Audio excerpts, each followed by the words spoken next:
Hey, beauty lovers! Today I'm showing you how to make your own lip balm at home. It's super easy, fun, and you can customize it however you like. Let's dive in. Let's gather our ingredients. You'll need 1 tablespoon of beeswax pellets for structure, 1 tablespoon of coconut oil for that smooth moisturizing feel, and 1 tablespoon of shea butter or cocoa butter for extra nourishment. Now, if you want to get fancy, you can add some extras. 1 teaspoon of almond oil or jojoba oil for extra hydration, a few drops of your favorite essential oil like peppermint or lavender for a nice scent, and a small piece of lipstick or mica powder for color. Oh, and don't forget your lip balm containers, tubes or tins, whatever you prefer. Ready? Let's get to it. Step 1. Melt the ingredients. Use a double boiler or place a heat-safe bowl over a pot of simmering water.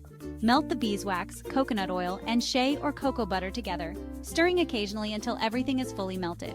Step 2. Add optional ingredients. If you want a colored lip balm, add that small piece of lipstick or a pinch of mica powder now. Stir until it's fully dissolved.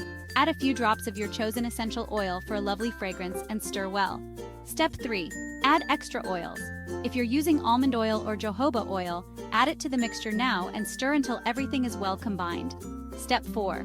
Pour into containers. Carefully pour the mixture into your lip balm containers. You may want to use a small funnel or pipette for precision. Step 5. Cool and set. Allow the lip balm to cool and solidify at room temperature. This usually takes about 30 minutes to an hour. Step 6. Use and store. Your lip balm is now ready to use. Store it in a cool, dry place.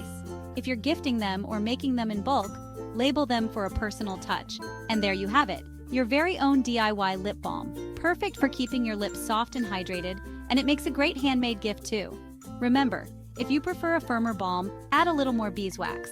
For a softer, glossier balm, add more coconut oil or reduce the beeswax. Experiment with different butters and oils to customize the texture and benefits of your balm. Thanks for watching. Don't forget to like, subscribe, and hit that notification bell for more beauty DIYs. See you next time.